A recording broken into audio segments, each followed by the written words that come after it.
They have a mannequin ass. As soon as they showed his face, I was like, I don't like this guy at all. Maybe the Kamen Rider would his name be Kamen Rider Hauser. Jin shooting the tentacle into her. So she gets caught up on what's going on. And then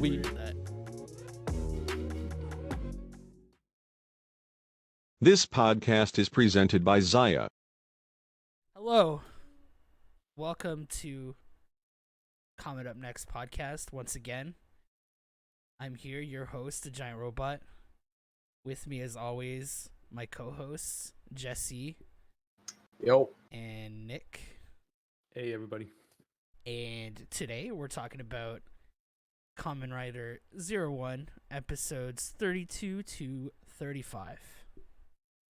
And this time we're not even going to mess around at all. We're just going to jump in with episode 32 titled My Pride on the Runway of Dreams.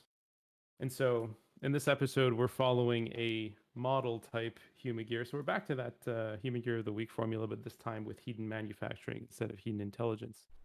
And it opens with a casting director of a famous Humagear model coming to Hedon Manufacturing, asking Aruto and Izu to restore his model Humagear Delmo because they need her for a popular Tokyo fashion show. She was actually shut down during a shoot and seized by like ZAIA soldiers. And so Aruto restores her, and as soon as she comes back and wakes up, she gives him a big old hug. Izu makes a face. A pretty good face. Izu makes a pretty hilarious face there. And as she's hugging Aruto, she actually spots Fua sitting in the background and like kind of questions him like, what's this frowny boy doing over there in the corner? This frowny boy. And then, yeah. Oh, I wanted to say her name. I'm looking Don't even at it. say it. Oh. Yeah. Don't even say it. We figured we this was brought up when we were watching the episode. It pissed me off. It's like pig Latin model. It's like how you would say model, almost pig Latin. I hate it. Delmo It's is Elmo a great name. with a D. Yeah. Delmo is a great name. It's an anagram for model. Yeah. I hate it. Not a very good one. Dude. No. Also, you know what? I would have made it Lamad. I think that Lamad. That would have been awful. good. That's awful. Yeah. Delmo is way better. It is absolutely not better. I just wanna call myself out for a second. I wrote down Wee WIWI. Yeah, it's talking about the dildo that she uses on her face. I don't think that that's what it's referring to, but I don't think know it is. what it is. She uses one of those things that's supposed to like make your face look less fat, I guess. I don't know what it's supposed to do. That's what it's for. It's to make your face like thinner. Look thinner and more defined. But it straight up looks like a cock and balls. Yeah, it is. She holds the shaft, and it's like a couple of balls that she puts on her face. So also the funny thing about that is that she's a Humagear. Yeah. So I don't think it would actually work on her regardless. Yeah, I wouldn't do anything. It's just a face massager. I think it just massages your face. Maybe it just feels good. I mean, maybe Humagear have synapses on their face that get stimulated by the balls. Do they ever? do they ever talk about if Humagears feel pain and stuff? I don't think so, actually. That's never brought up, right? I feel like it was, and that they don't feel like pain. Yeah, because Ichi Kyunosuke was, well, I hope he wasn't in terrible pain. Yeah, when he was burning alive. Yeah, I don't think they feel pain, at least the same way a human would. I hope not. But because they get put through some shit. Anyway, sorry, I didn't mean to go off on a tangent. Just wee caught me off guard. Well, I think that's what it refers to, though. It has to be. It has to be. Don't question it. I don't know why else I would write that. That's why. Anyway, so Delmo and her wee spots Fua, and we learn that Fua is now actually, having known that he left Ames, now it's confirmed that he's employed at Hedon Manufacturing as a bodyguard. So he's working as a bodyguard there for the Humagears that are being hunted by ZAIA and Ames. So then we cut to Guy, who's in his office with Yaiba, and he basically just says good riddance to losing Fua because he doesn't need him anymore, and he sends Yaiba to destroy Hedon Manufacturing. And their plan is to control the Naki inside of Fua using the Assault Wolf key that Yaiba spiked last episode, and then wreaking havoc that way. So we cut back to Hedon. We find out that Fua is actually still hacking into AIM's comms because he's got his like Bluetooth headset in, and he's just hearing their conversation. So there's a couple of goons, AIM's goons, talking about Humagear signals being detected, and he overhears that. And then we have some exposition of like Delmo talking about her pride as a Humagear and talking about how she has self-worth. And it's actually a pretty cool callback to the episode where NG, we get a lot of callbacks to that episode, weirdly enough. But the technology that they used to like erase the Humagear ears, they were talking about like, is she going to use that? And she's like, hell no, this is my pride as a Humagear. Yeah. That's pretty cool. Yeah. Anyway, we know that it's obvious that she's reached singularity. She's a singular Humagear. Yeah, even Naruto calls that out. Yeah. I mean, I think that the whole point of that conversation was to basically say, obviously Delmo's her own person. Yeah, she's a person. Yeah. So the ZAIA goons that were overheard talking by Fua, they storm up to Hedon Manufacturing's door and announce that they know that there's Humagear inside and they've come to destroy them. And it's at this point that we're kind of thinking, wow, these people are really like the Gestapo in Nazi Germany. But AIM sucks now. Yeah, AIM was cool. Ever since Fua left, they went downhill. Since before Fua left, I think they've been going downhill for a while. All they do is show up, get hard, and then get beat off, and then they're gone. Hard. Well, yeah. They're all little horseshoe crabby boys. They get hard now. Yeah, they get hard. They get hard to take down Delmo and Izu. Yeah. Aruto beats them off. I don't know if that's actually what happens, but he does. Yeah. So Henshin starts fighting. Yeah. Fua was actually going to come in and join the fight, but Yaiba dashes in and swipes his shot riser. She loads it up with the Assault Wolf key and shoots Fua in order to summon Naki as Assault Wolf. Yeah. They use that to control him. That's it. And so Naki takes over and Yaiba sends him a command to kill the Humagear, effectively. So Naki's going in chasing the Humagear and is about to assassinate them when Jin actually swoops in and fights him. Oh yeah, that's right. Yeah, so Naki's going in and he's about to shoot like Delmo and Izu, and then Jin kind of swoops in, kicks his ass, and then Fua dehensions. He's unconscious, and with Aruto's permission, Jin basically asked to take Fua's unconscious body with him. He's like he asked Aruto to trust him. Yeah, he asked him to trust him, which of course. Well, I don't know about of course, but yeah. Well, no, of course, Aruto can't not trust him at this point. I feel like if I'm Fua in that situation, I wake up and be like, my boss authorized you to just like kidnap me. Yeah. Fua has every right to be pissed in that situation. No doubt. But I think had Aruto said no, Jin would have been like, what the fuck? He would have taken him anyways. Yeah. Oh yeah. Also true. So he takes him back to Daybreak Town. Jin has Fua hooked up to a computer somehow so that he can talk to Naki. And Jin tries to get Naki to realize a dream and to attain singularity.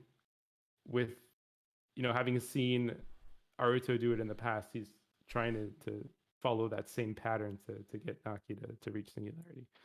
And then we kind of skip to Yaiba reporting her latest failure to dispatch of the Humagear to Guy. And Guy kind of states that it's important that Delmo not get on the runway because it's all about the public image. Like of Humagear in the public eye. Like you can't let a Humagear go out there. It's really important. Yeah, he's pretty scared of people realizing that human gears aren't all dangerous. He's just kind of like, I think they can't know that I'm wrong and lying to them about everything. his exact like way of phrasing it, I think he said like it's important not to display the Humagear's worth on display. Yeah. So, which is interesting because he knows that they have worth. He built his entire campaign against them, stating that they had no worth and that humans were better, but he recognizes that they in fact do have worth, and it's strictly like some other reason that he wants them all destroyed and whatnot. Mostly because he's an asshole, I think. Yeah. And in that conversation that he has with Yaiba starts getting those brain chip headaches. Yeah. Man, gotta hate those brain chip headaches. Those brain chip headaches. It's brain chip. Yeah. And then after that, we get a superimposed scene where Delmo tells Aruto her dream of going down the runway again because she enjoyed it so much in the past. While at the same time, go ahead. I was gonna say she like walks away and starts listening to like a recording of a crowd cheering. Yeah. For her and stuff. And while that's going on, Jin's explaining to Naki that he can have a dream too. And like during that conversation, I think Naki's starting to understand a little bit, or is starting to process that a little bit. And Fua wakes up and rightfully gets pissed. Yeah. And storms off. And Jesse actually noticed right away that Fua stumbles his ass all the way back to Heaton Manufacturing on foot. It's fucking far. Yeah. Yeah, it is far. He just walked all the way there in his fucking stumbly ass walk. Where as soon as he arrives there, he briefly gets taken over by Naki again, and Naki asks Izu, I believe, if it's all right for Humagear to dream, and Delmo's there, so Delmo comes in and tells him, "Duh, of course, bro." Yeah, obviously. Yeah. And Izu and Aruto ask Naki what his dream is, which then freaks him out, and Fua takes over again, saying, "I'm not Naki. Get off of me." Yeah, he's pissed and walks away. Then we cut to daybreak, where Hirobi visits Jin, tells him that he received a directive from the Ark telling them to team up. It's time for them to team up. And here I wrote that I kind of get the feeling that Hirobi's silently kind of proud of Jin in some way. There's some sort of like, I don't know, like respect or pride that he has for Jin that's apparent in the way that he treats him now versus the way he used to treat him before. It's the fatherly pride. Yeah. And we watched it like near Father's Day. He's the Father Day Father Day. He's a father type Humagear. He's the Father's Day. He's the Father's Day Humagear. He's the father type Humagear, and he made Jin. He did. He made him the man he is today. Yeah. So their goals are basically aligned. They both want to free Naki. Yes, from Fua. From Fua, yeah. / I guess also ZAIA. Yes, because Naki is definitely I wrote brainwashed, but I guess reprogrammed. But it's like Naki is brainwashed by ZAIA to think that ZAIA and Guy are like his god. Yeah. Which, I mean, when you think about it, it's not that different from the Ark. No, which is what Hirobi wants. Hirobi wants to break the programming and reconnect Naki to the Ark, which is the same thing, but that's his god, and not that heathen god that's a human. So the fashion show is about to take place, and in a hallway, Delmo's being chased by Yaiba, wielding her raid visor. And what's weird about the chase is Delmo kind of runs to the end of a hallway, and there's a door that she goes through that leads to just straight up the outside of the building on like the On like second or this, third yeah, floor. it's very weird. But like that means this building exists somewhere where these doors just open Yeah. up and there's nothing. That's a real building. They didn't just make this up for the shot or whatever. That building exists in Japan But why? with a door I- with no purpose. Like if you had like a loading door, wouldn't it be on the first floor? Like are you really loading think. stuff from the second floor there? I mean, maybe you could like they can put a ramp and it's easier to get things up to that floor. I don't know. It just didn't seem that way though. It just seemed like a door to It's I don't know. super inconvenient. It was weird. so there's like no balcony or anything. And she's like kind of looking down like all those like chase movies where like the fugitive is escaping from the cops or something. He's gotta like jump. But he doesn't want to risk Jump. dying, so she like she's authorized to jump.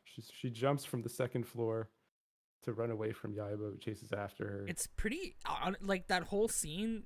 Yaiba at that point is transformed into fighting Jackal. and like just watching Yaiba like like appear out of the darkness and come into frame chasing Delmo, pretty scary. It's like actually like horror movie levels of like a chase, considering that she is actually trying to kill Delmo also. So I guess The it door to nowhere doesn't help the situation. no, that's it. either. It's like it's so like classic horror movie trope to have like this dead end and the survivor just does the craziest thing, which is jump 2 stories down to the floor to get away from the killer. She's a Humagear, so you'd expect her to be able to handle that kind of fall. I mean, We don't know how Yes and durable no, human gear yeah. is supposed to be though. Yeah. I Like, don't- what if they're like super heavy and the jump is like yeah, 10 I mean, times worse than it would be for a human? You it, know, like, it could have still broke her legs or something. You never know. mm. So she's running from Yaiba. Aruto actually arrives in time to intercept Yaiba before she can kill Delmo. But of course, Guy comes in as well to help hunt Delmo down because it's important to not screw this one up. Yeah. So we have a cool kind of fight where Metal Cluster Hopper is holding back both Yaiba as fighting Jackal and Thouser at the same time. And the funny thing is, like, Fua just got employed, and he's just like, he's a terrible employee for Heaton Manufacturing because he's just never around when you need him. Well, yeah. So that's what happened, right? Is Fua was supposed to be bodyguarding Delmo on behalf of Heated Manufacturing. He got I don't know who it was showed up, but he started chasing. No. That's what happened. Someone just dropped some documents on the floor. He knocked somebody who was walking by, and they dropped a bunch of papers. So he was helping her pick them up. Delmo left her dressing room where Fua was snuck guarding by. her. What? She snuck by. I'm pretty sure like Yeah. Delmo, it was like a paid actor to distract Fua so and- that she could go by. Maybe. And then Fua noticed that she was missing, started chasing after her, Yeah. but got he got ambushed intercepted by Yeah. Jin and Hirobi, and that's just important to note for the fight that is happening now that we're talking about. Yeah, so that's the explanation for why Fua is missing from that Yeah. fight, why Aruto is stuck holding back both these people at the same time. So Metal Cluster Hopper is really strong, does some really cool moves, winds up holding back Thouser's like million like jacking Yeah, his break big attack. animals. Mhm. But at the there's only so much that you can do. One attack squeezes by him and winds up damaging Delmo's leg. So Delmo's leg gets hurt in the scuffle between all those people. And after that happens, Naki winds up stumbling in as Assault Wolf. And Thouser just says, "Oh, you're Naki, right? Go ahead and attack 01." But Naki announces that he wants to have a dream as well. And very Fua-like, says, I don't have a dream of my own, but my dream will be to protect other Humagear's dreams, which is actually super cool. Mm-hmm. Absolutely. Naki makes it a point to announce that he's not a tool, which kind of gets a rise out of Yaiba, who is a tool. And Yaiba hears that and just dehensions and starts pondering that Just a little leaves. bit. Just leaves Yeah. the battlefield immediately. Just dips. And then we get like a really, really cool moment where Naki and Fua were now like awake at the same time within the same body, fight on the same page against Thouser. They full on double it. It's so cool. So they go rampage mode, rampage Gatling. And since Fua is there now and we've got rampage Gatling, Izu basically tells Aruto, all right, well, they've got this. We can head back to the runway. And Izu and Aruto wind up walking the runway together. So they take Delmo's place. Delmo's place, yeah. And Izu winds up sending the experience, the footage, and everything to Delmo so that she can live vicariously. So she can experience it because that was her dream, right? Yeah. And she appreciates that. And obviously, Vulcan in Rampage mode kicks Thouser's ass again. It's no contest. Yeah.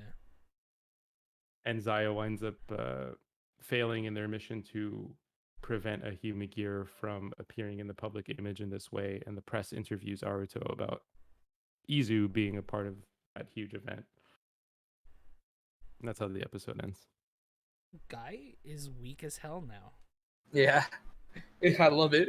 I love that he never got stronger. Yeah, he's just weak. Everybody can beat his ass. Stupid little bitch. He deserves it. He gave everyone the power to beat him. I mean, that's what he wanted, was to make strong weapons. Yeah. Distributing them to people. It's just hilarious that they keep getting used against him. It's great. Yeah, the man who thought he was like 5 steps ahead of everyone is suddenly not. So it's just great. Not, yeah. That's it. He's struggling to keep up with everybody now. Shall we jump into episode 33 straight away? Yeah, sure. All right. So episode 33 is titled, Is Having a Dream That Important? And our Humagear of the week this time is a tennis coach Humagear. And Fua brings him in to Hedon Manufacturing.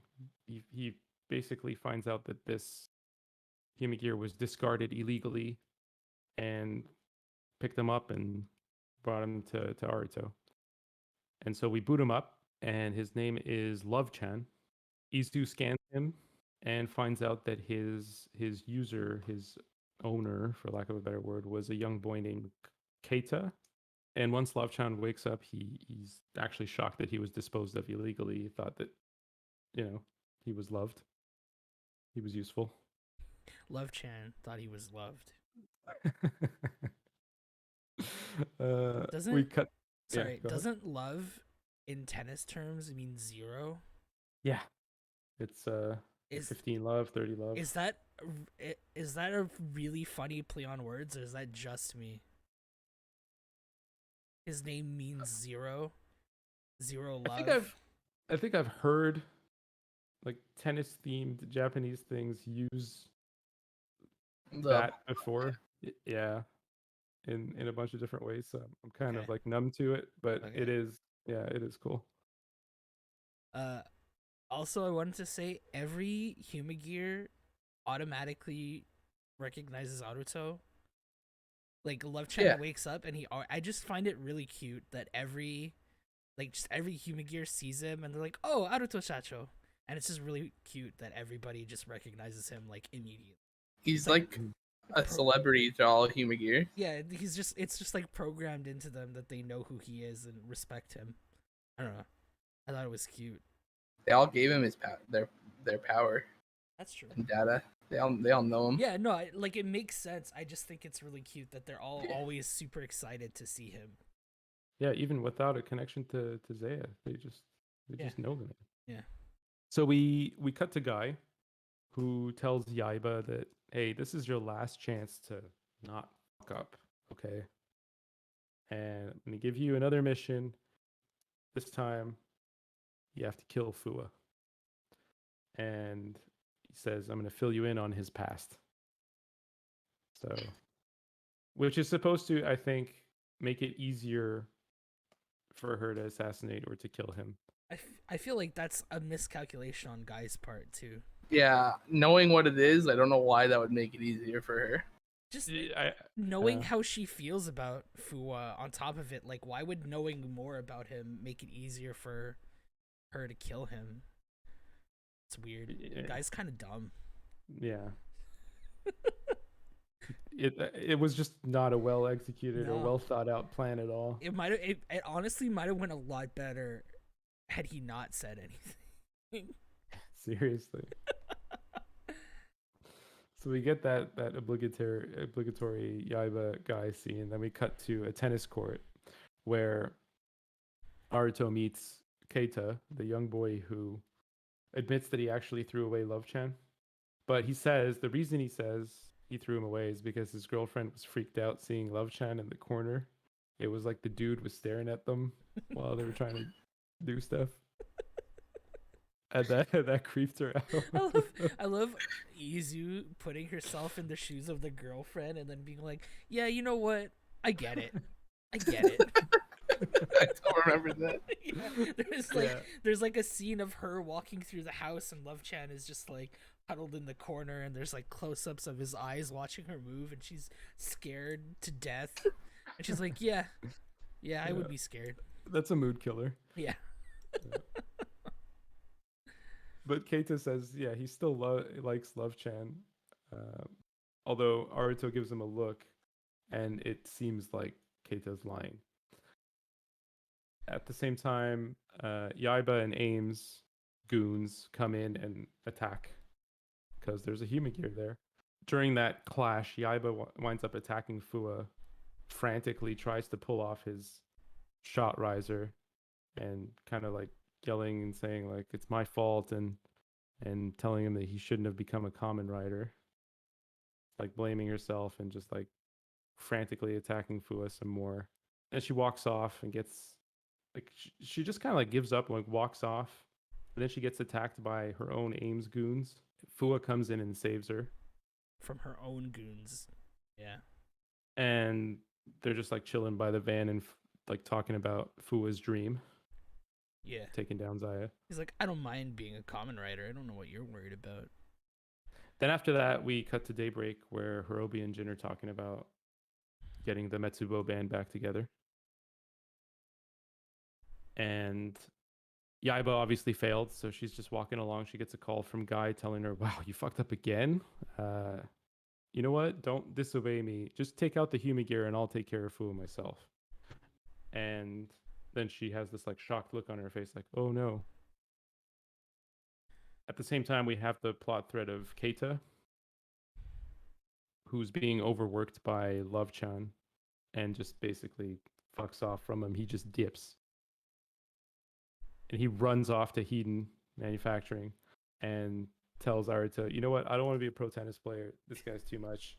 And I lied about having a girlfriend too. Wasn't Love-chan like, oh man, I was so happy for you that you like, scored. Oh, yeah, I was so happy that he scored for scored. once. Yeah. But Love-chan, yeah, that was a great Love-chan line. And then after that, he actually just tells Keita, dude, it's okay, but you know what? What's important is that you should still have a dream. Which is pretty cool because they kind of flipped it. Yeah. Usually it's the human gear telling the human telling the human gear that they need to have a dream, but this time it's the human gear telling the human, dude, it's fine if you don't want to play tennis, but you should have a dream. Yeah. Which is pretty cool. Of course, Yaiba's listening into the conversation from a distance, and she's been hearing all this dream talk for many episodes, and she kind of gets pissed and walks in and says, what the fuck is wrong with all you people? Just stop talking about dreams for 2 seconds. She explodes out of nowhere. So that brings all the attention to her, so she's, not sneaky anymore. Guy's also listening in. He's sitting on like a park bench in an unseen corner with his umbrella. Goddamn listening in on the umbrella. conversation. And he turns around and tells them all that he's disappointed in Yaiba for not killing Fua. And he thought that she'd do her job if she knew Fua's past.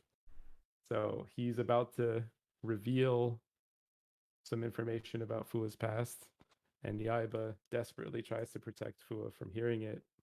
But it's too late because Guy announces that Fua's memories from the last 12 years were all a fabrication.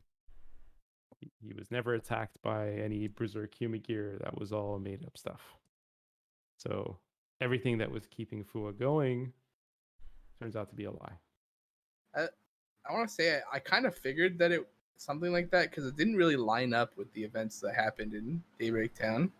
Yeah, because The like whole they never city actually, they never actually like Yeah. went into like human places and Yeah. attacked people. Yeah, exactly. it was all in the factory, and then they detonated it and exploded the town. Mm-hmm. So yeah, it kind of was like the evidence was there. And now it's confirmed. That Evidence was is like, there. Sorry. but isn't that like the most like James Bond villainy thing that you like? It was such an guess. elaborate, like fucked up way to manipulate someone to to- try and make them your tool to Yeah, like to just fabricate. implant false memories in them. Yeah, But- it's really messed up. I feel like Fua has had so much character growth throughout the series that like he was already past the stage where that was gonna like ruin his character. Like he's strong enough to fight past it. Well, yeah. and Well, then- it is an extreme shock to him. He just kind of like It drops is. to but his knees. he does very quickly get over it.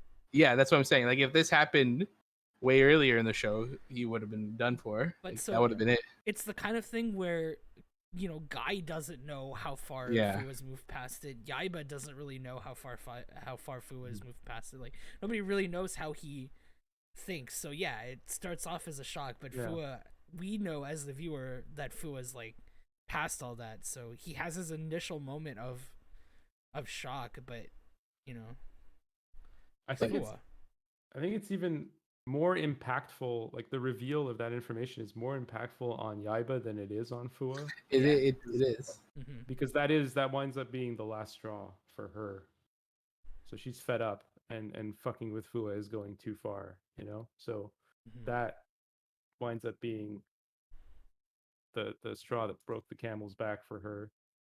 And yeah, obviously it shocks Fua. He kind of like drops down for a second. It's like, really? Like this is my whole, like everything's been a lie. But now we kind of like when Yaiba gets pissed and she's, you know, had enough, she kind of says, you know, technology is supposed to be for the betterment of humanity, not for this shit, you know. And I actually thought this was going to be Yaiba's like point of view and Yaiba's character from the very beginning, that she like, you remember in those early episodes, like her views on human gear were different than Fua's. Like Fua was always like, you know, I'm gonna wreck the human gear, I'm gonna blow them all up because they're, you know, Yeah. evil, berserk, whatever. And she was more like, human gears have use, they can be used, you know, they could be used for us. Like there was always like, I feel like Yeah. it was always kind of like a part of her. But Absolutely. technology should not be used to fuck with humanity that way. So that really pisses her off. And it's really refreshing to see Rushing Cheetah again, because she It's been so long. goes Shot Riser, Rushing Cheetah, and just goes full throttle on Guy. And Aruto doesn't come in because he's dealing with the hard boys. Oh yeah, dealing with that's some true. The goons. Ames guys. Yeah, Yeah, he's dealing with a couple of those boys. that was really good. Fua's in crisis watching the Yaiba fight because he just had that crushing info dump on him. But he does get over it. Very Gets quickly. up. Yeah. Composes himself, gets up, goes rampage Gatling, and joins Yaiba in the fight against Dowser. And we see them fight together. Yeah. I mean, when you think about it, that's just more fuel on the fire of his dream to destroy ZAIA, which is his current like goal. Yeah. So like, all it did was make him even angrier. Yeah, it's like But it's he like we doesn't- were saying earlier. yeah. It's just more fuel on the fire for Fua. Like Guy completely miscalculated how that info would affect him. Yeah, but I mean, it's at this point, it's not rage, right? He says he's let go of his rage. He It's doesn't yeah, need that it's not anymore. it's not it's still fuel. It's not rage. He's more I don't even know how Is to it describe it. Zen Fua? I guess. He's motivated by his dream now to be a common writer of ZAIA's creation. He actually says that. My dream is to be a common writer of your creation. Is that what he says? He doesn't say of my Yeah. own creation. I know it might be a translation mistake, but it says of your creation. Or maybe it's something along the lines of like being a good common writer despite like using your technology against you kind of thing. I think his dream is basically I want to be a hero for Yeah. humanity. Is it maybe it is a translation? He said like one's own creation, and they translated to your creation. That could be. Because it doesn't really matter. It's still cool, and he still kicks the shit. Well, out like of I the guy. said, I can kind of see you being like, yeah, you made me a common writer, and now you're gonna regret it, kind of thing. Oh yeah, and it's all possible. Who knows? Unless we speak Japanese, we'll never figure it out. Guy literally used his jacking power to make the OP Rampage key, Yeah. and then gave it to him. Oh yeah, I mean, ZAIA made all of, or ZAIA made the shot riser and all that stuff. So all of Fua's power, Guy had a hand in creating. Because even the Assault Wolf key was made by them, or by Arc, who was made by Guy. Like all of Fua's power comes from Guy in some way. Yeah. And it's actually really cool to see finally Fua and Yaiba fight together again, because their fighting styles with the shot risers and with the shooties are pretty compatible and pretty cool. Absolutely. They kind of like rush around and shoot Dowser and kick his ass. Yeah. And Fua allows Yaiba to get the finishing blow with her finisher. Mm-hmm. That's pretty dope. Guy's obviously defeated, winds up crawling away. It's actually crawling away. Yeah. And Yaiba's kind of calmly walking after him. And he's like, "Nah, fuck you." So he activates with his ZAIA spec the brain chip to try and subdue Yaiba. But she's too pissed. Crossed the line. Yaiba literally too pissed to be mind controlled. Shakes it off and walks up to him, socks him one with like the finisher like text that shows up. Yeah. And winds up. It was like, consider this. Consider this my resignation. resignation. Yeah. It was good. It's awesome. So she walks off. Everyone walks off. It's cool because like as she's walking up to punch Guy in the face, she like throws up her shot riser and Fua just casually catches it. He knows what's coming. He's like, she's gonna need that hand. Sock him. Well, because she's pointing it at him, right? She's like threatening to shoot, but then she decides, no, I'm just gonna punch him in the fucking face. Yeah, I just like that Fua catch because he wasn't even looking. He just knew it was coming. Yeah. They're on the same wavelength. Yeah, it was awesome. Yeah. So at the end of the episode, we go back to Love-chan and Aruto, and Love-chan like briefly says, "Oh, you know what? I have a new dream now. I'm gonna like join the Grand Slam as a pro tennis player." And then he's just like, he figures are barred from participating. He's like, "Oh, Yeah. But at that moment, Keita comes in and gives Love-chan a pamphlet for young tennis players that are looking for a coach that are going to be more motivated than he is, right? Yeah. So that motivates him, and he wants to be the world's top tennis coach and take his players to the Grand Slam. So he gets reinvigorated. And after that, Yaiba, who's now unemployed, gets a visit from Hirobi and Jin, who ask for her help to free Naki. And that's the end of the episode. Yep, which is great. She goes from being Guy's slave too. Let's go help the evil Humagears. Sure. Well, you say it like that, like she's not trying to help Fua. Yeah. I wanted to say about this episode. Usually Aruto and the Humagear are the A plot, and anything Fua and Yaiba and whatever does is B plot. But what I like about this episode is that Aruto is the B plot Yeah. and Fua is the A plot, and the B plot sucks, but it's literally like 5 or 6 minutes of the total episode that we have to deal with it. They could have got rid of that whole Love Chan plot line, and it would have been a good, perfectly fine episode. But I think it was fine for the most part.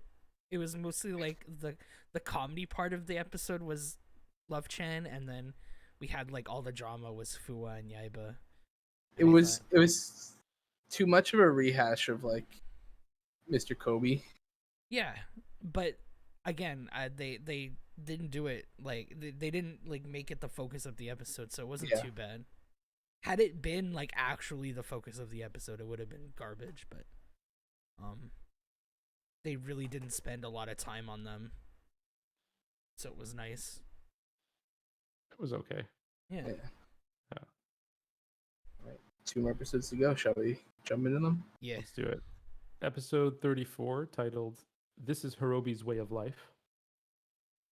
And this time we open at this high-tech vegetable factory.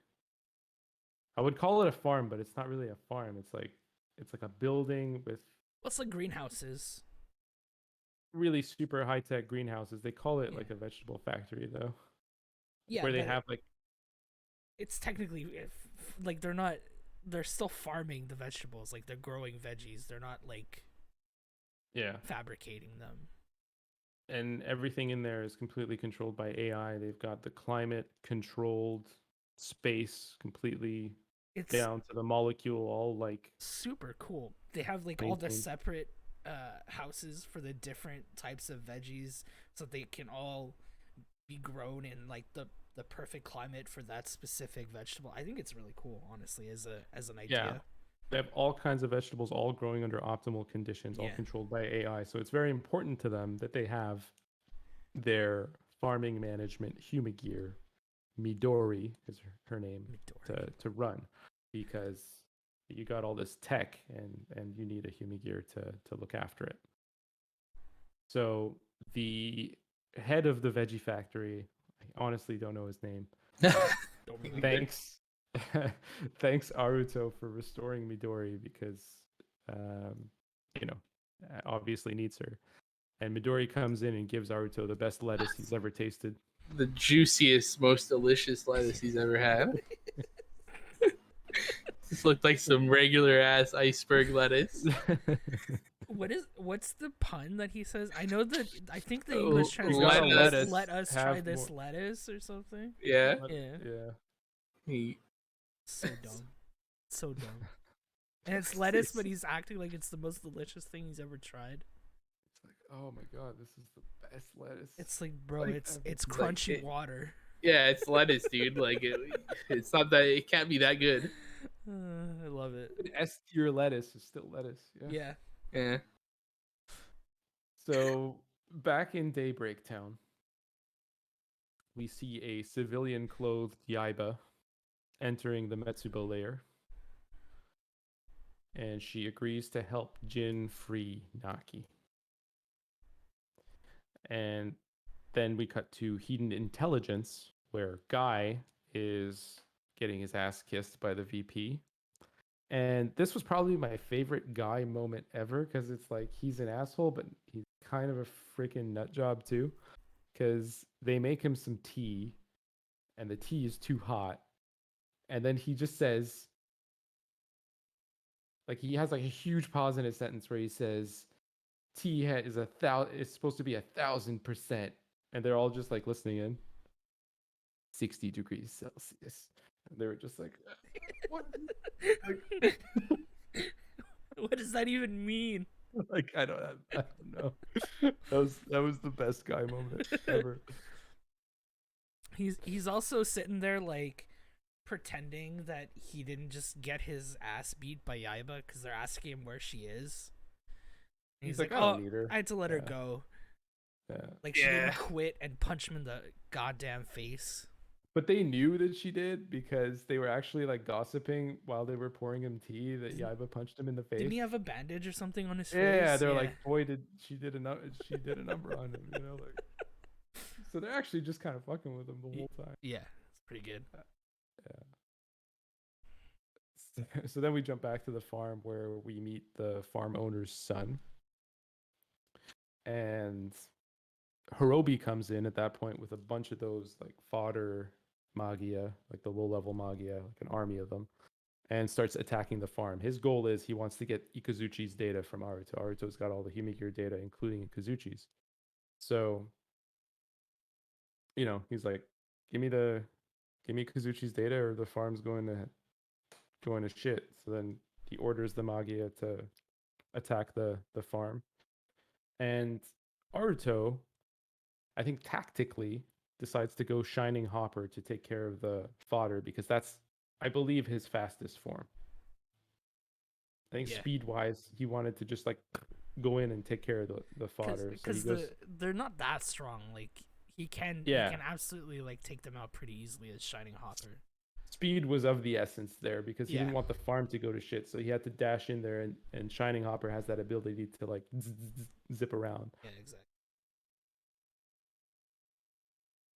For me, that like acknowledges that Shining Hopper is probably his fastest form. Oh yeah, I agree. Not the 100%. strongest, but 100%.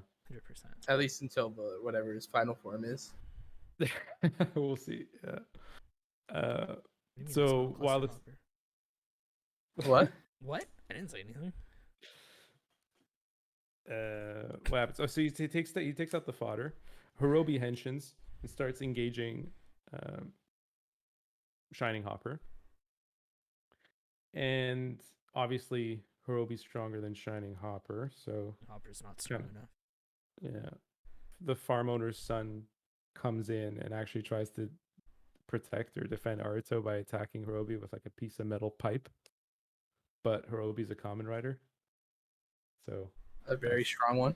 That's not effective. Incredibly strong one. Even a weak one wouldn't be taken out by a metal pipe wielded by some 14-year-old. True. Yeah. That's true. True. So Hirobi's about to like kill the kid when his dad comes in and protects him. And he's like, "Oh, you're a father." So he picks up the father. He's about to like terminate the father too. But Aruto kind of like pushes him off. Hirobi then kind of like spins off and decides to kidnap Midori. And he stages the ransom for her as Ikazuchi's data, and then he kind of fucks off. But like as he's leaving, Fua comes in with his shot riser and is like, "Sorry, I'm late, boss." And he like is about to henshin, but then Hirobi's already gone. Yeah, so everything's done. Yeah. Fua, not a great employee.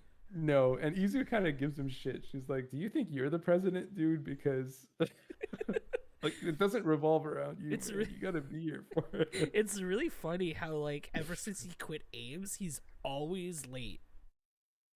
Yeah. When he was working for Ames, he was always there. He always showed up. Whatever. Yeah. They kind of explain it as he's had a lot on his plate lately, and he's been thinking a lot about. He's been distracted by learning that his past was a fabrication. Yeah. Which is fair. Fair. Yeah. But it doesn't seem like the kind of thing that would keep Fua from doing his job. Yeah. But it is. It's impacting him, of obviously. Of course. So he runs into Yaiba, who like notices that he's not himself, and tells him that Naki might be able to give him his real memories back because Naki's, I don't know, part of the brain chip that replaced his memories. Yeah. So Yaiba asks Fua to follow her so that she can help him get his memories back, but Fua refuses.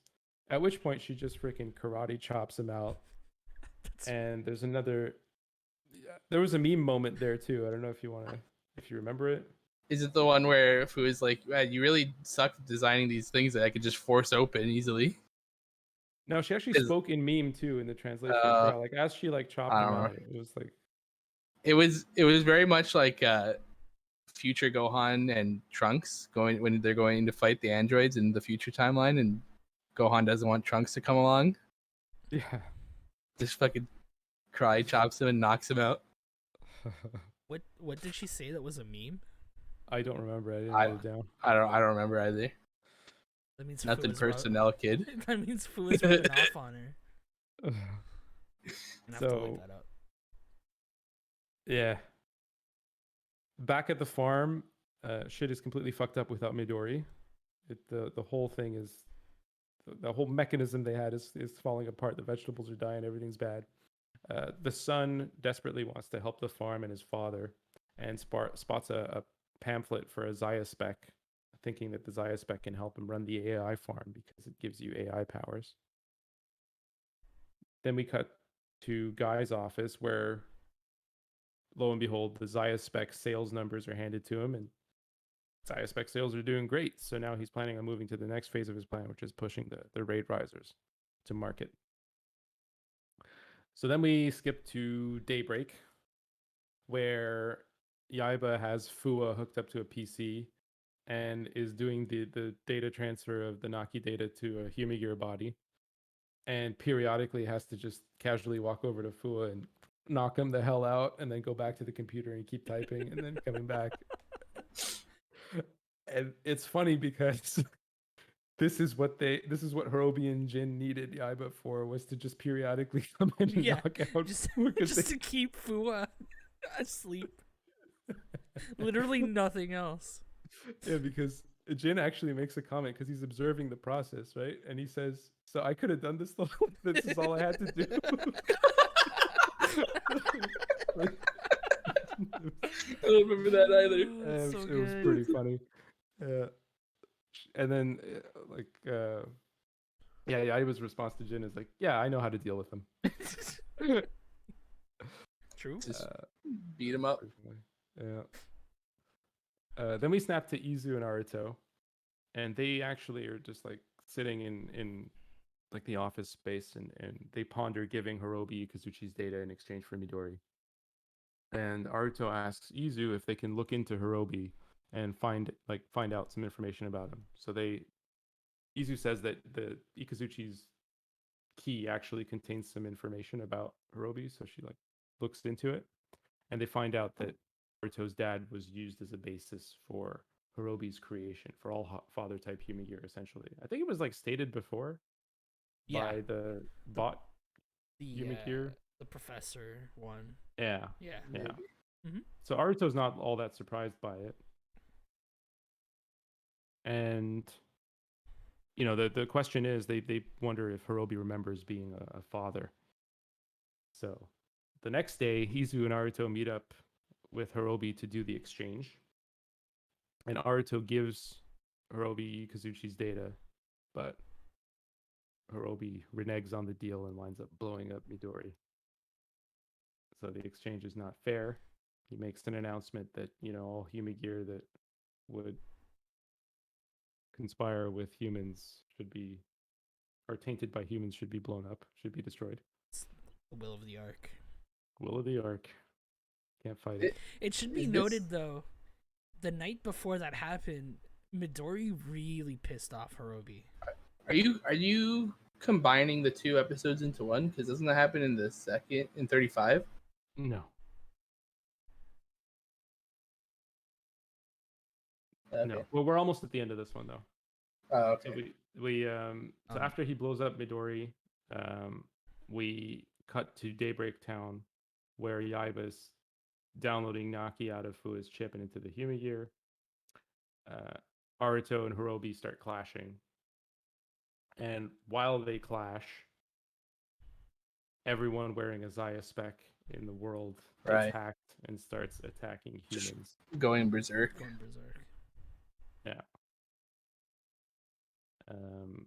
Well, actually, Aruto had the upper hand on Hirobi. He was pissed because Midori got blown up, so he actually kind of won the fight and was about to kind of take in or finish Hirobi, but then the ZAIA spec started to get hacked, and Izu was like, we got a problem.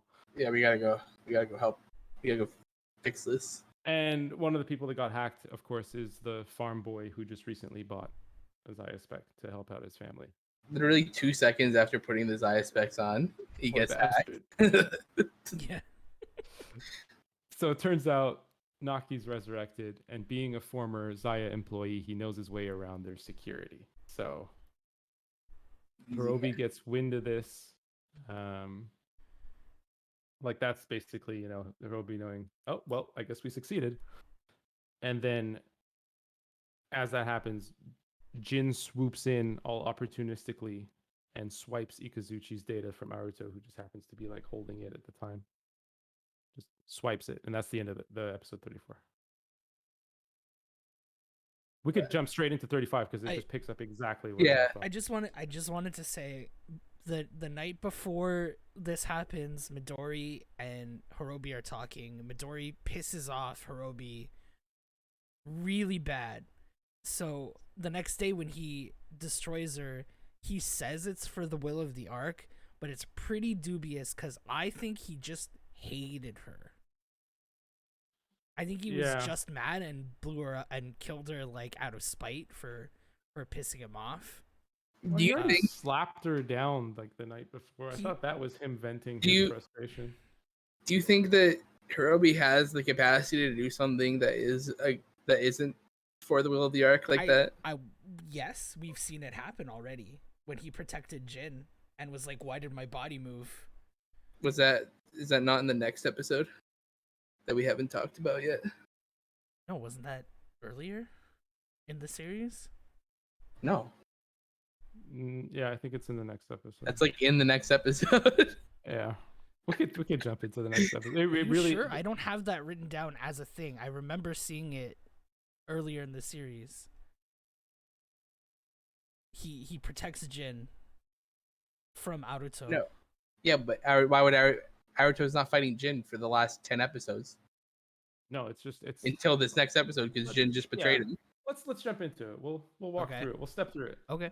All the questions will be answered. Either way, one is the basis for the other. One proves that the other can happen. Is the point that I'm trying to get. It's the impetus to showing that Hirobi can potentially make his own choices. That was what I was trying to get at. Regardless. Sure.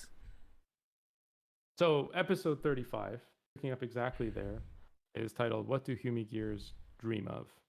And we pick up exactly off the last episode where Jin swoops in and takes the Ikazuchi key from Aruto. Tells Aruto, "Sorry, bro, had to be done." And we get one of the coolest Kamen Rider fights that we've seen in the series so far, in my opinion, because Metal Cluster Hopper versus Jin is super cool.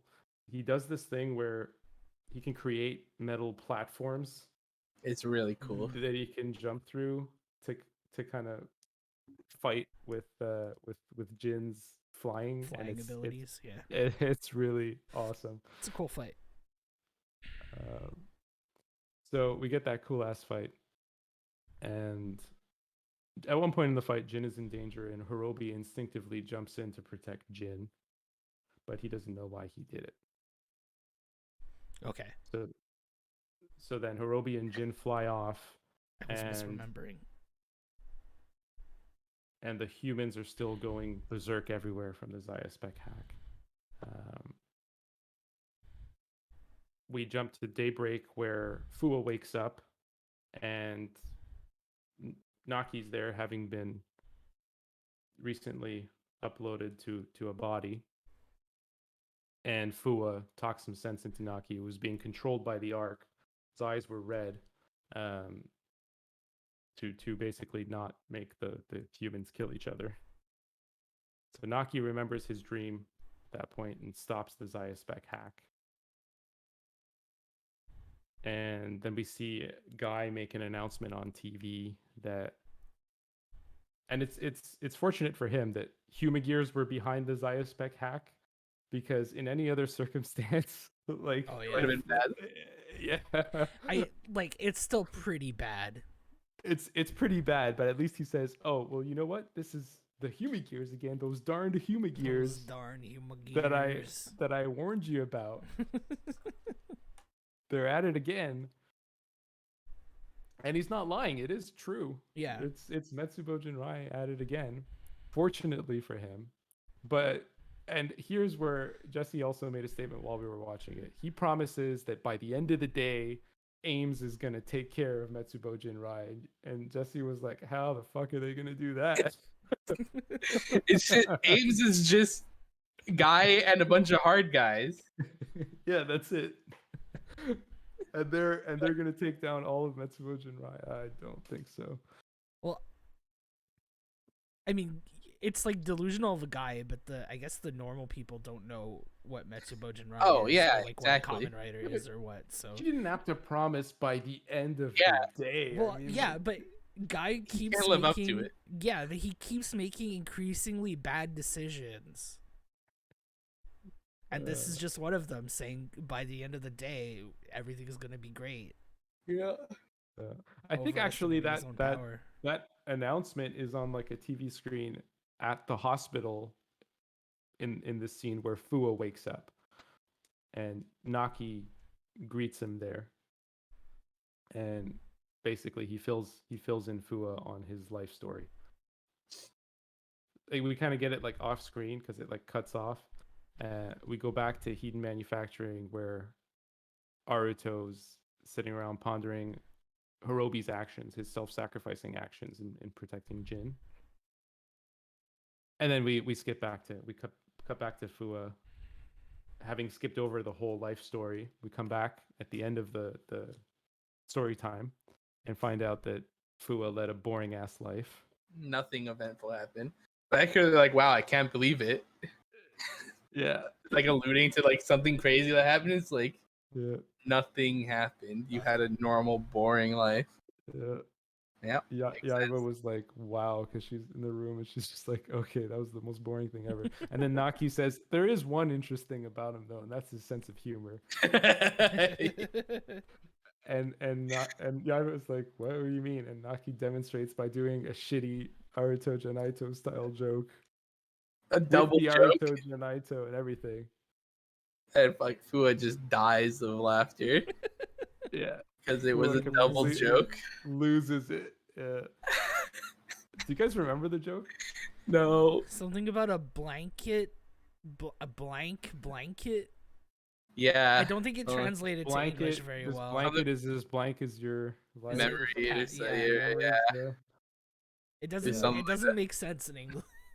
Yeah. It was funny just because Fua laughs at the stupidest of jokes. Yeah. It was. I was kind of sad that it wasn't an actual Aruto joke that got him to finally burst into laughter, and it was somebody else doing it. That kind of disappointed me, but at the same time, it was just great to see. It's also funny because Naki has no inflection in his voice. Yeah. And he's like no personality, but 100% monotone. He still told an Naruto joke that got Fua. Yeah. Like it was good enough that Fua laughed. Or bad enough that Fua laughed. I guess, yeah. It was successful, I guess, is the point. Like where did he get the joke from? That's the thing. I wanted to ask. Did he make it up? Or did he like pull it from a registry of Naruto jokes? Probably that. Or like how does oh yeah, maybe because Naruto was shown to have uploaded his material to like YouTube, right? When they were like, remember when they were trying to get into the secret lab? Lab, they were like scrolling like his like YouTube library of jokes. That's true. Either that or it's like in the database of Hidden Intelligence, which he can easily access. All of his jokes. Yeah. Every time he writes down a joke, he just uploads it. Yeah, so Naki could easily access those, and he could have found it. That's true. That's fair. That's pretty funny. So, cut to the farm where the farmhand's son, adorned with his ZAIA spec, is working feverishly to keep the farm going. His dad says, "Dude, don't worry so much. You know, like you're working too hard, whatever." And then we cut to Guy, who, with an army of hard boys, is storming Daybreak Town with a ton of his raider goons there. He's met on his way there with a whole army of Magia led by Hirobi, and they all just clash. It's an actual war. In this actual like warlike battle of Magia versus Raider fodder and Thouser versus Hirobi. Thouser actually is shown to be stronger than Hirobi in the first part of this clash, because he actually defeats Hirobi and is about to kill him. But then Aruto comes in as Rising Hopper and takes a hit for Hirobi. And Hirobi's like, "What the hell are you doing? What are you doing? What are you doing this for?" And he tells Hirobi that, "You, sir, are not the Ark. You're your own person, and you want to be a father, so I'm going to protect you." And he also says that Guy's a piece of shit and like wants to fight him too. Like, you know, it's just a win-win for Aruto, because yeah. like the real enemy is that guy. He's a piece of shit. He turned the Ark into, you know? Yeah. Like, you're following the Ark, and the Ark was made evil by that asshole because he's an asshole. So, you know what? Fuck him. Fuck. Yep. Yeah. Fuck him. Starts fighting Thouser. Thouser actually didn't wind up storming that place with nothing but horseshoe crab boys. He actually also had 3 Geigers the whole time, but they weren't part of the initial clash. They just showed up now on Guy's side to fight Aruto. So he's dealing with 3 of those Geigers and Thouser at the same time, which is a tall order. I mean, a lot. I don't know. Part of me was like, he should be able to just shred those Geigers, because, like, you know, Shining Assault Hopper was able to take him down with the Shine system very easily, and his Locusts are way stronger than that, I believe. Yeah. But I mean, he also has to hold off Thouser at the same time. So that's, yeah. He also took that hit earlier. He did also take the hit earlier. There's like factors. So he needs help. Yeah. And thankfully, the Geigers are hacked into, as well as the Raiders, by Naki at that point. And they like all wind up turning on Thouser. And as much as I hate to say it's like a cool Thouser moment, like, he does wind up just like annihilating just waves of his own boys that are coming at. Yeah. Yeah. He winds up being like, "Okay, fine then, bring it on," and then he just like takes on all of his own men. But that basically, I think, exhausts him. And then Hirobi henshins back into Sting Scorpion mode and fights Thouser now on his own, you know, terms now. Like, now that Thouser's completely worn out and worn down by the fight, it's a more even fight. Mm-hmm. And Hirobi winds up taking him down with a Sting Dystopia. So Guy and Ames are defeated once more. Naki and Hirobi wind up walking back off into the sunset to the Daybreak Metsubo base. Before they leave, Hirobi has a moment where he acknowledges Aruto, which is pretty cool, because he doesn't acknowledge humans at all, ever. So he acknowledges Aruto as a unique person, and Aruto restates his dream of unifying the humans and the human gears, and not saying that's bullshit. Hirobi says, "We'll see about that." Yeah. So Yeah. that's cool. That's pretty cool. Mm-hmm. The end of the episode wraps up the whole farm people story thread. Midori was blown up, but she's restored. I don't know how that works. Do you think they just found like another human gear corpse and then just loaded up the Midori data into it, or I did would they assume, build a yeah. new? No, Oh, okay. I would Yeah. assume they just found like an old one and repaired it. Probably. So Midori's brought back to the farm boys, and then we close out the episode back at the Metsubo town. Ikazuchi is like climbs up from his slumber, and all the Metsubo members are back in action. The band's back together. Band's back together again. Everybody's here. The boys are back in town. So what do we think about this cluster of episode, boys? Before we wrap everything up, I think a lot of stuff happened. Seems like every cluster of episodes, there's half of it's extremely frustrating to watch, and half of it's just amazing. There's like no in between.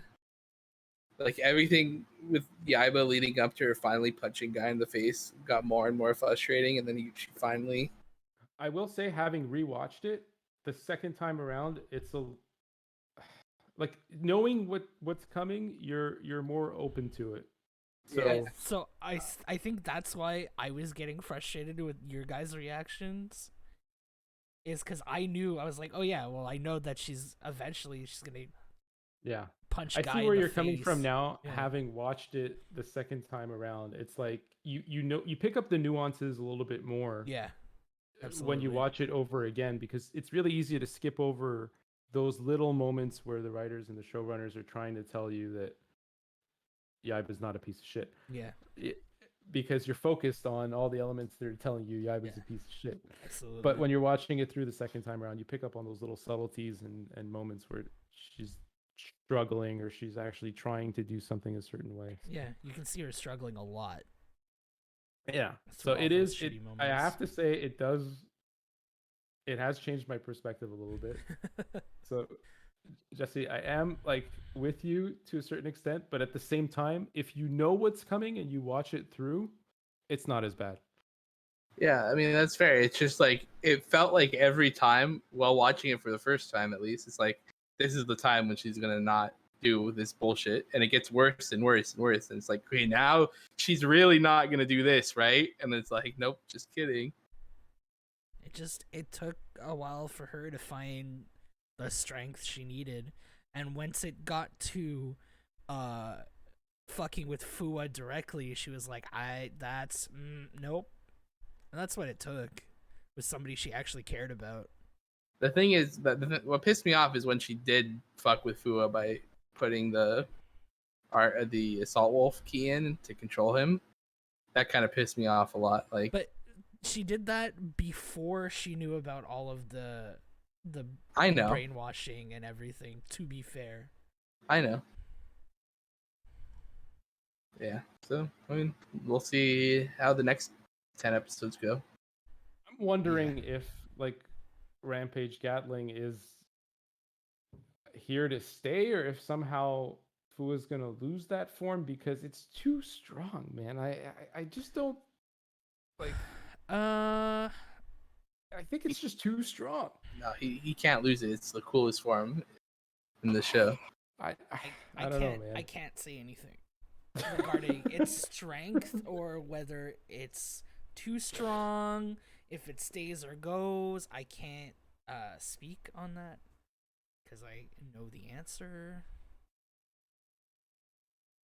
Like the episode that cemented the "it's too strong" mentality for me was when in the Delmo episode where Rampage Gatling comes into the picture and our main characters are like, well, we're useless now, let's fuck off from here. Yeah, I was like, oh, okay. I don't think I've seen that in Kamen Rider before, where like the main rider sees the secondary rider come in and say like, well, I'm useless now, like let's go take care of other shit. All I'll say is there's plenty of time for it to get passed in power by newer forms. So who knows? Yeah, there's still 10 episodes, so I remember. I don't see it getting passed in power. Honestly, it's too strong, dude. I kind of likened it before to like Peridot and how the perfect puzzle ability of like choosing power ups, because it kind of has like the same vibes. and I mean that one got overpassed, but it seemed OP. The power scaling in Xaid was weird as hell though. Yeah, Yeah, the level system. They was went really... from level 3 to level 10 to level 50 and then to 99, and then to 99. and then to max, Yeah, and then to billion. the power scaling was really off on that one. Yeah. I mean, well, we'll see. Yeah, we've got 2 weeks of watching left for the series. So That we do. We're ready to wrap this one up, boys. yeah. Thanks everybody for watching. We appreciate you so much. Normally we record these live over on my Twitch channel at twitch.tv/giantrobot. This week we recorded it offline because there were some delays. But normally we record live every Sunday at 5 p.m. Eastern time. If you want to watch all of the past episodes, you can, including this one, you can go to the YouTube channel, A Giant Robot TV. You can go like, comment, subscribe. It really means a lot to us. And the recordings go live on YouTube every Sunday at 1 p.m. Eastern Standard Time or Eastern Time. Do you guys have anything that you want to plug? Nothing to plug. All good here. All right. Take it easy, everyone. Bye, everyone. Bye, everybody.